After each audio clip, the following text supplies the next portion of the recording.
It's 10:15 and it's already getting warm this morning. Bella's helping her dad. Aren't you, Belle? I'll show you what I mean. What we're doing is we've got like a little ditch here, and Abe is doing a pathway. Don't know if you can see the string line. Seem to have gone in a bit more. Oh, that way. That's it. Perfect. More or less. Can you see the string line? So we're putting a pathway in between this raised bed, this side. So yes, that's what we're cracking on with today. This is filling up nicely with the soil that we've taken out of the trenches, and it's beautiful now. It's been mixed with sand, but it is really good soil anyway.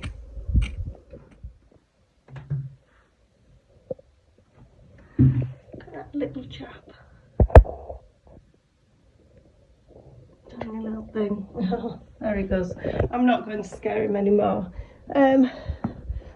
So I'll just show you what we've been up to today. It's been a team effort, hasn't it, Abes? Yeah. Just look how beautiful. Before I put soil in it, sand in the soil, how beautiful and rich that soil is. And we're mixing it with the sand, as we said yesterday. And Abe's cracked on with this trench today, and we've gone all the way down the side of the Polytunnel. What this is going to be is a pathway in between on this side, and we're going to run it round the back as well. So I've just decided to change the design. That central bit here is going to be another raised bed, and this is going to be a pathway down here. Now whether oh, it's got little berries on it. Take a photograph of that. So this is either going to be a pathway, and I'm not sure, because obviously we've got this wall at the side, if we're going to plant something that will go up the wall on this side. But yeah, and then we come round to the front. I'm just thinking what to actually plant. Now I've got this plum tree in the centre here, so that's going to have to be removed, and I think I want to plant it where the tractor is, near there. It's a plum tree Spencer bought me for Christmas. And on this side I want to put some nice sort of like chamomile flowers, so we can have chamomile tea. I've got another plant, I've forgotten the name of it. It's something, and it is the most beautiful plant here. Bella. And it has the most beautiful large pink flowers. So I'm going to pop some of that on the wall.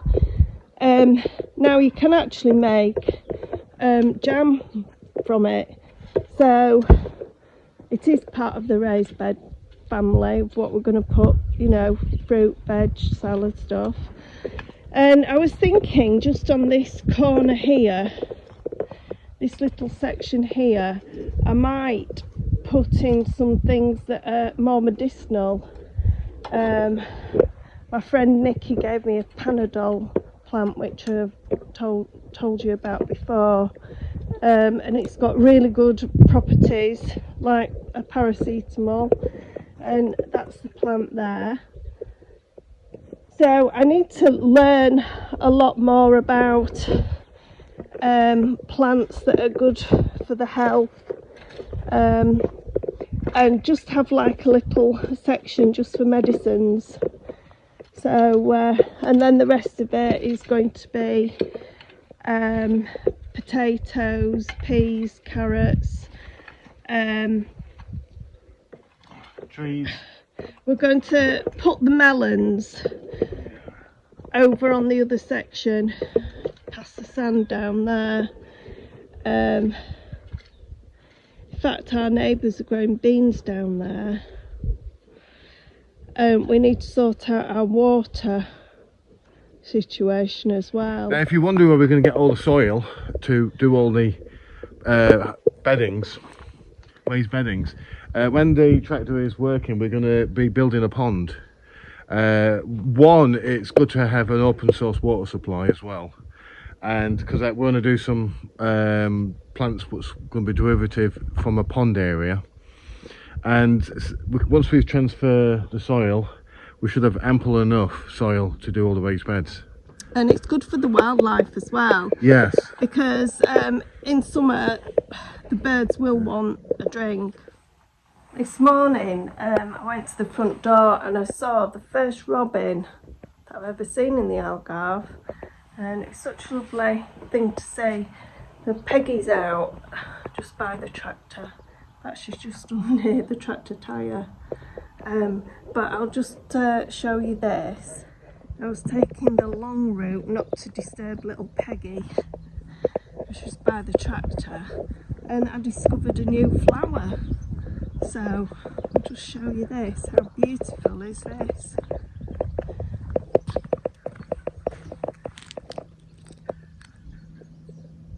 It's absolutely stunning.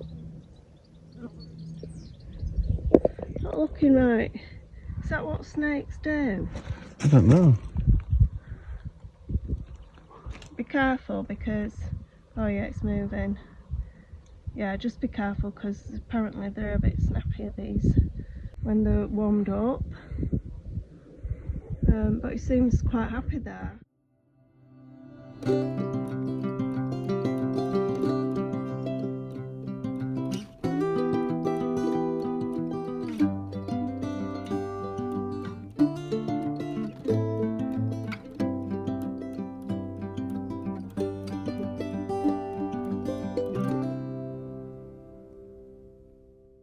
So I'll just let you know where we're up to with this. Sorry, I have broken the microphone, and the other microphone, as you might hear on the previous section, it's got like a click. So I'm doing it without the microphone now. I'm gonna have to sort myself out, I know. So I'll just show you where we've got with this. Abes cracking on with this section now. So we're going to end up with like an island of raised bed in this section.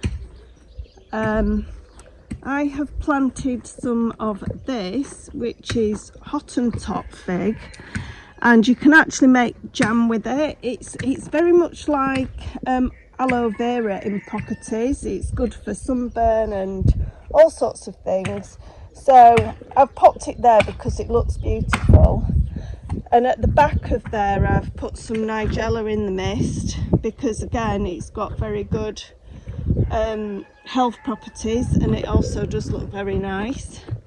At the back here I've put some sunflower seeds because I thought it would be nice also, you can eat the sunflower seeds, and I've popped in some chamomiles for chamomile tea. Now I'm just on with planting some carrots in this section here. So I think it's looking really good. Let's have a look. We'll step back.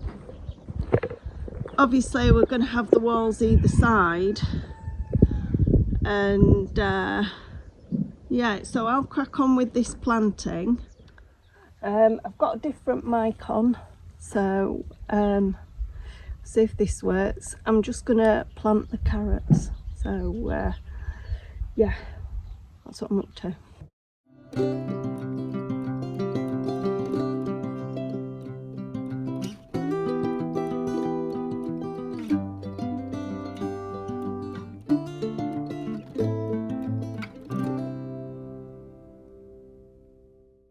Well, we're on the last 2 bottles of beer, then we're on to the hard stuff. So, cheers, Abes.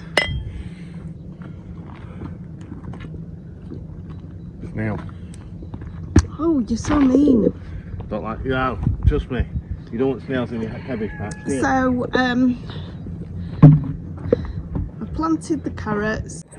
It's actually 10 days without a car now. And I must admit, it's starting to get to me. I rang him up this morning and he says, oh, I'm still waiting for the part and it's been holiday, and I told him to go ring up the company he gets his parts from. I told him to hurry up. So I'll just have 5 minutes in the sunshine. It's beautiful today. It's 19-20 degrees. It's beautiful. Got our shorts. Well, I've got my shorts and t-shirt on. Abes bending down digging, so he's got his jeans on, but yeah, just cracking on with it really. And the thing is that we're having to handball all this, handball the soil, handball all the rocks, because the tractor's not working. It would have taken probably a couple of hours to do this trench with the digger, and it's taken us 2 days to move the soil and dig the trench, which is still really good going. I don't know if to move the snake, because I think it should be in hibernation, and Abes put it on the tree.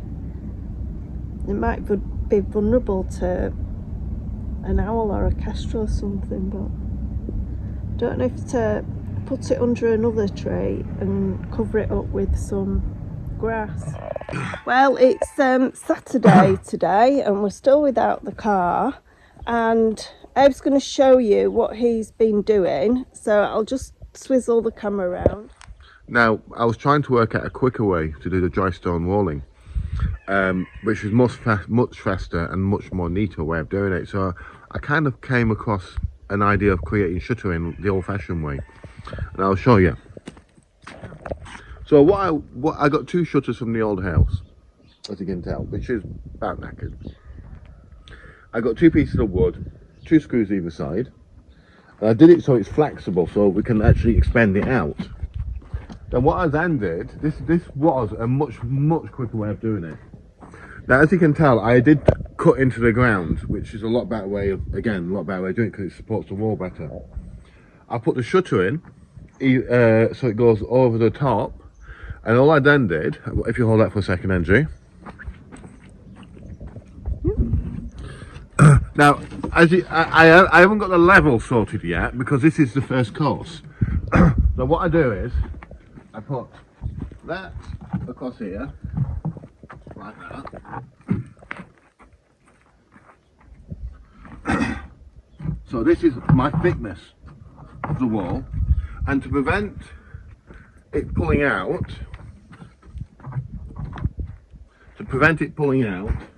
what I then do is I get the metal bar and tap a metal bar either side.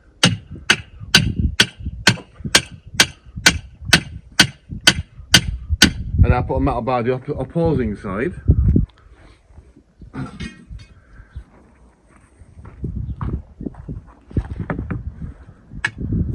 Oh, almost banged my finger then.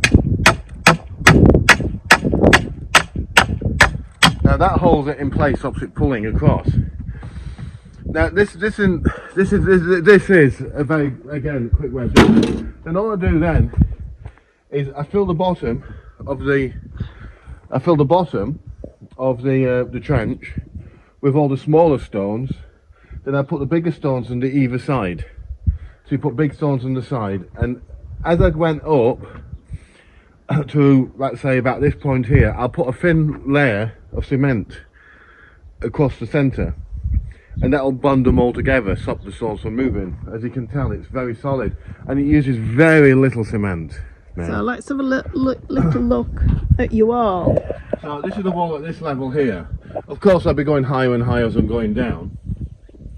and it's a lot more neater finish. So this is your pathway, isn't it, Abes? Yeah, and you can tell, look, none of the stones move. All the stones are solidly in place and so on. And it's using a lot less material. Now, it's not a total dry stone wall because I am, like you say, putting a slight bed into it. And I have to clear all the stones from the fair end there, from the field, because that wall there is in a shocking state, so I'm going to rebuild this exactly the same as I've done this.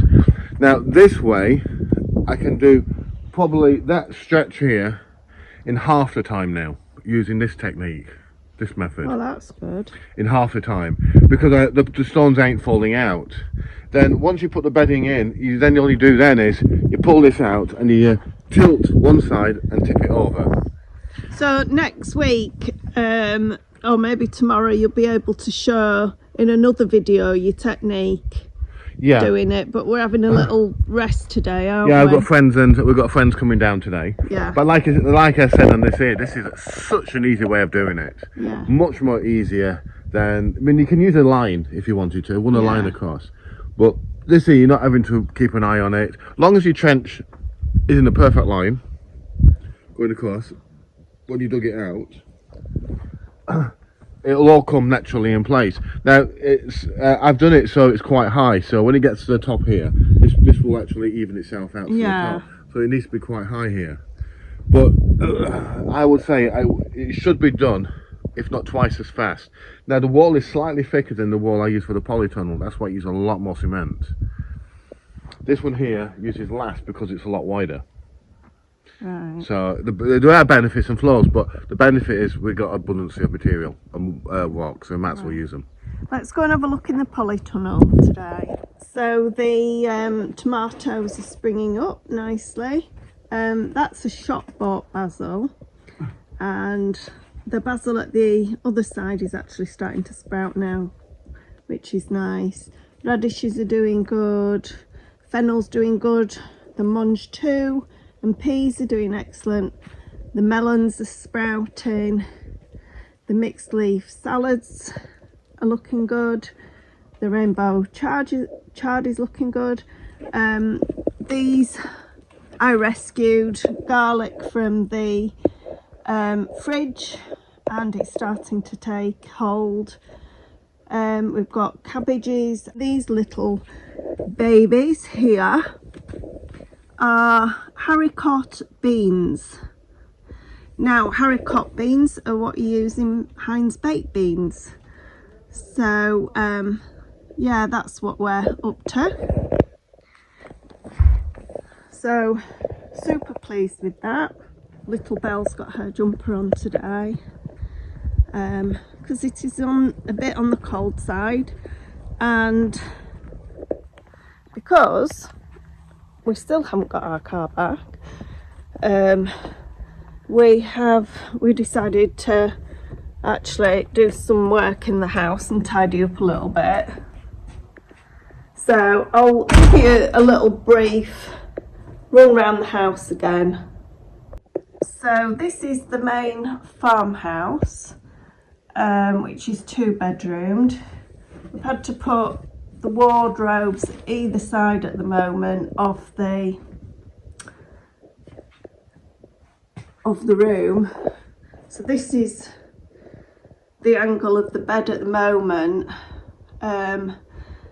If we keep the bed on that side, this is a spare room, we can put a TV on the wall up there, but I like to have the beds in the opposite direction. So this is the spare room, and I'll just walk in. Shall we go to the bar? So this is our main bedroom. Now we have got some new viewers, so they haven't actually seen our property unless you look back on videos. So this is our bedroom and this ceiling will be redone, but we've decided we actually like the beams in here now. Yeah, the beams are, I tested the beams out, the beams are in quite good condition. I was more concerned with the end because the head had been shielded from the, you never put beams directly onto concrete or mud because it can end up with serious issues. So, but I tested them and it doesn't seem to be too bad. So all they need is a bit of, I'll say a bit of bitumen at the end. So as long as you can't smell it, it'll be fine. Way. So Bella's got her comfy bed down there. We've double bedded it because of the cold on the floor. And she's an elderly girl now. And so we're coming into the hallway. And the lounge is looking really nice. And we've actually put the pellet burner on for a little bit because it is rather chilly, and Abe has put up some shelves. So I'm super pleased with my makeshift kitchen at the moment. Army style. So we've put some shelves up, which makes a huge difference. And if I come over here, that's the cooker. Now I like this thing here, so I might keep it as a permanent fixture. The sink is I don't think I'll be allowed horrendous. to. Somehow I don't think I'll be allowed The to. sink is horrendous, but yeah, I mean, we've got the working fridge. I've got a nice view out onto the fig tree, and it's looking rather nice in here, although Abe's blocking the camera. I just can't wait to start on the kitchen. Yeah, we're actually going to be knocking through into the toilet, so we don't have an outside bathroom. Yeah. So that will be a huge benefit to us. So an update with Charlotte is Abe brought her home the other night from the bar. Gave her a chicken. Gave her some chicken. Anyway, she went in for spaying, and sadly she was pregnant, but she has been spayed now. So she won't be having any more puppies. Now, because of our situation, that Belle's an elderly dog, and we didn't particularly want Charlotte in the house because she's a very large breed, very similar to an Alentejo dog. It's an outdoor dog. It's an outdoor dog, and we were prepared to buy her a kennel and put it in the grounds, which still might happen. Vet did actually pick up that she has got tick fever, so she needs some medication for that. And obviously we were prepared to put her in our grounds with a kennel, but not in the house because of Belle. Belle's an elderly dog, and I didn't want her being intimidated. Belle's very territorial, and she gets very stressed out. And we actually don't know how long Belle's got. So Belle is our priority. So what's happened to Charlotte is that she's still at the vet. She's gone to a lady's house who's got a proper holding kennel, and she's going to be looked after. They are going to try and rehome her to a better home than what we could give her, and I totally understand that, because it would be nice if she could go inside somebody's house and be a proper pet. But if it turns out that nobody does want her, she will be coming here. It was quite funny actually, because when I brought her home that night, Belle looked at her, and Charlotte looked at Belle, and then Charlotte at the chicken. Then when that night, Belle would not leave the front door. Yeah, she walked around the house all the time. Then she walked around the house, but she walked around the house a lot, and she weed at every single point. Yeah, marking her territory. So it's quite funny. Then she woke me up about 4 times in the middle of the night, wanting to go outside, and then she would do more weeds around the property. So she's basically saying, I'm the boss. Yeah, this is mine. And it's so cute to watch. It was so cute. Typical woman. So that's the situation with Charlotte, that she's not going to be a street dog anymore. The reason as well that we didn't get her straight away anyway is because our property isn't fenced off in any degree. Yeah, which I will be doing as soon as I can. I will have to, because of that new shuttering idea. I built a fence off and borderline the property Yeah. at quite a fast speed. But Charlotte actually does need somewhere fenced off, really, or she's just going to go walkabout again. So that's the situation. That's the update with Charlotte, and I think that's the update with everything today. I have actually fallen in love with that dog. It's a beautiful dog. It's got such a lovely temperament. But I know that the worst thing I want to do is put a collar around a chain around its neck so she can't go anywhere. Yeah. So I have to make sure, and she likes the freedom, and there's plenty of land space here. Yeah. So the sooner I get cracking on with the boundary footings, the better. But I can't do that until the digger's working. The thing is that Charlotte's head is as big as Belle.